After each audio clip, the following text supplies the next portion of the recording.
before I sit here and have an opportunity to pass gas, I read a report on ESPN.com. Joseph Randle of the Dallas Cowboys, who just a few months ago got arrested for stealing some cologne and a pair of drawers from the damn department store, has been arrested again? Again? And for what this time? Oh, I'm sorry, Stephen A. Well, why should I be surprised? He couldn't stay off the weed. Possession of marijuana. 2:53 a.m. this morning in Wichita, Kansas. With some honey. Supposedly the authorities received a call for domestic violence with a weapon. They show up to the room, and Randall, with a 22-year-old woman at a hotel, got marijuana in the room. Really? Really? Josh Gordon for the Cleveland Browns. This is what I meant when I said, I'm done. I'm done. What do I mean by that? Does it mean I have a personal relationship with you? No. Does it mean that we're friends? No. Does it mean that life for you is over? No. What it means is I am done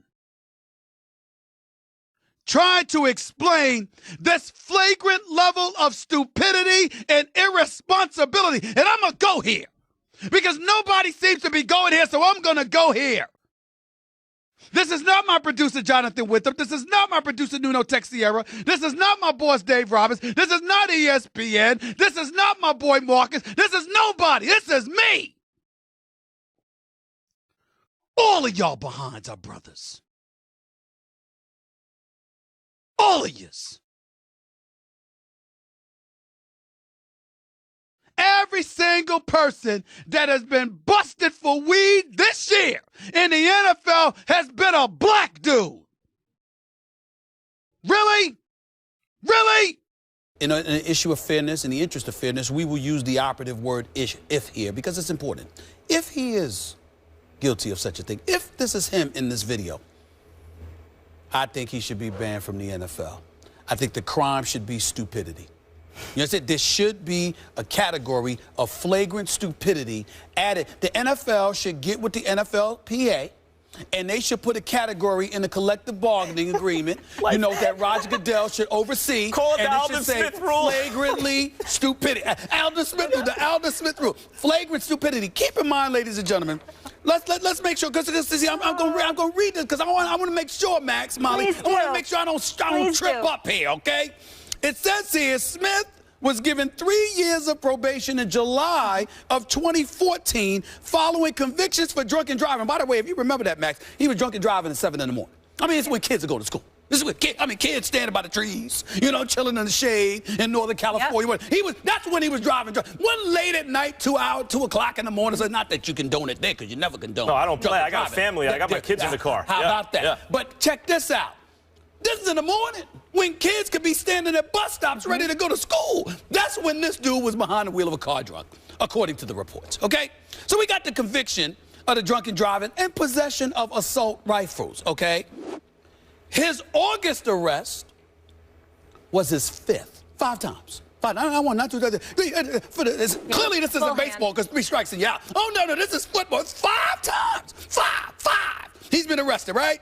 And this is where the stupidity comes. This is why I feel so adamant about this flagrant stupidity and how that should be added to the collective bargaining agreement. Here's why.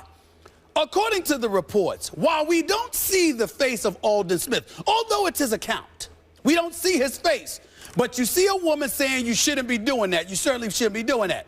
And he's like, what you tripping for? I'm paraphrasing here, of course. What you tripping for? They don't see me.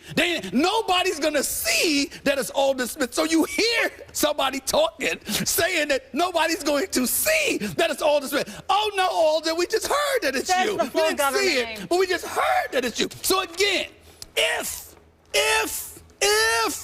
this is true, he should be banned for stupidity. The entire 2016 season. And literally somebody should say to him, you are banned because you're stupid.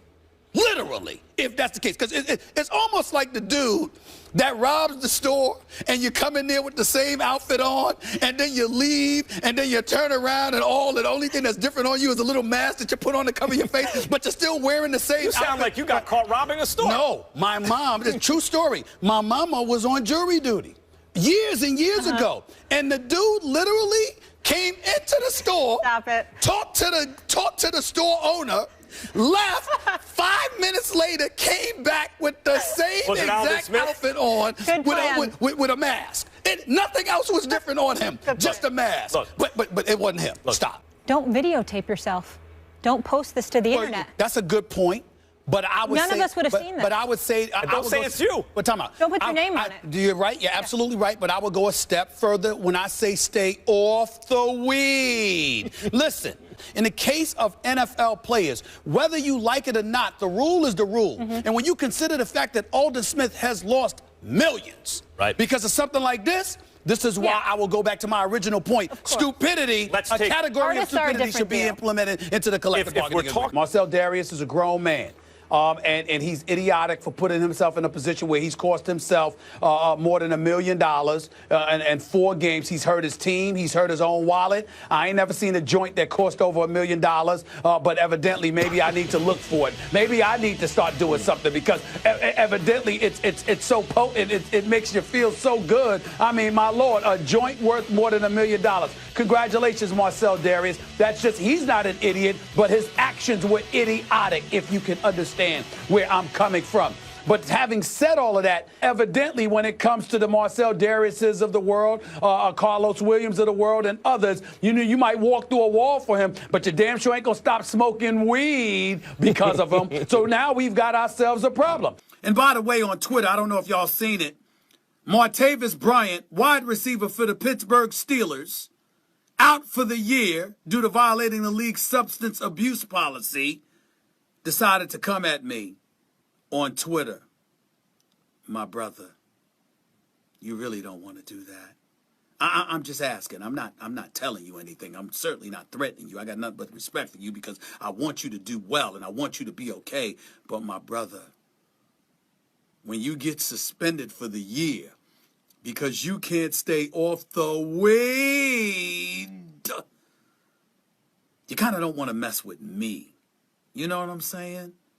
I'm just saying. I'm just saying. Let me tell you just a few of my personal experiences with people who have smoked some weed. Now, obviously, this isn't everybody. Obviously, some people may handle it differently. But let me just give you a taste, a couple of nuggets of my experience with people who have smoked weed. I was at an NBA game. I was covering a player on the Philadelphia 76ers during the Larry Brown era. It was not Allen Iverson, so I want to make sure I'm clear about that because I know people would think that. It was not him. And Larry Brown went to the play and he said, 3 down, 3 down. And at the scorer's table in front of myself, the late Phil Jasner for the Philadelphia Daily News, God rest his soul, my colleague, I still miss him to this day, and a bunch of other guys. The player looked at Larry Brown and went like this, huh? That's what he did. This is what happened. You see people, family members, for example, not my immediate family members, but family members, nevertheless, as the late Bernie Mac would say, we all got, screwed up people in our family. Don't act like some of your members ain't messed up too. Okay, I have family members that will puff and pass, whatever the case may be. You understand? Everything is slow. The world, everything is mellow. There's no level of urgency. They move at 2 speeds, slow and stop. When you think about Martin Lawrence, one of the greatest comedians ever, when he did his stand-up, you so crazy, talking about smoking some weed, and you start getting psychological and all of this other stuff, or philosophical rather. Water was glistening all over your body. That's what Martin Lawrence said. Everybody cracking up and laughing because there's a level of mellow, there's a level of calm and cool and collectiveness, but no urgency. Nothing hyper, nothing passionate. The world will be around tomorrow. So now we come to the big point of what I'm saying with the NFL. You're sitting there and saying, don't test them. I'm like, wait a minute. If this in any way is deemed something that I believe as the NFL could compromise my product, what's the harm in me saying, no, you can't do that? You can't discipline yourself enough to not do it during 6 months of an NFL season? What are you saying? They should throw aside rules. They should just get rid of them, eradicate them, because the NFL players can't control. If you are one of the 1,600 plus NFL players, I want you to listen right now to what Max Kellerman and others are saying about y'all. We need to get rid of the rule because you can't discipline yourself enough to know I am going to cost myself millions of dollars. I ask you a question, Max Kellerman. Okay. Have you ever seen a joint? Have you ever seen a joint in your life that costs $1 million+? Okay. Kelvin, take your time. I'll wait. Now, take your time. I'll wait. Now, I want to One answer joint. Your argument One is joint. Hold on. I have no problem with people who want to do that stuff if they're working in a profession that it doesn't compromise them and cost them their money. But if you are an NFL player and that is the rule, you can't control yourself enough and cost yourself millions, you're an idiot. I cannot put into words how disgusted I am. And then Martavis Bryant got suspended for the year. And I was disgusted. And then this happens. And then they say, oh, you know, it's not a failed drug test. We failed to show up. Really? Really? You failed to show up? So you're going to miss multiple drug tests? What happens when you get high? You forget to go to the... Or you might know you are and say, I don't want to show up. Now, it resonates with me, Max, Molly, from the perspective that I understand. Look, I come from the story that most of these dudes come from. I'm lucky and very fortunate to have the greatest mother in the world. I got wonderful parents, wonderful family. But the point is, I didn't grow, we grew up in the streets of New York. Drug dealers on the corner, the whole nine. You know, you know what guys have to go through to get to this point. And you're blowing it because you can't stay off the weed?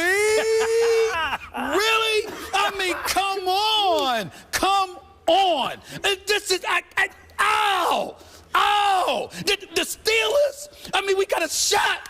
We got a shot. I saw the Lombardi in my man Mike Tomlin, I had the pleasure when I went there to interview Mike Tomlin last year. I sat down with Todd Haley, the offensive coordinator. I know what kind of job he's capable of doing. And you got Big Ben Roethlisberger, a Hall of Famer. A Hall of Famer. And come on. I'm just for clarification, you were for them or against them smoking weed? I'm against them smoking weed. You I wasn't can't sure. stay off. Now, I mean, come on. Let me just write it down. Stay off the weed. No weed. Oh.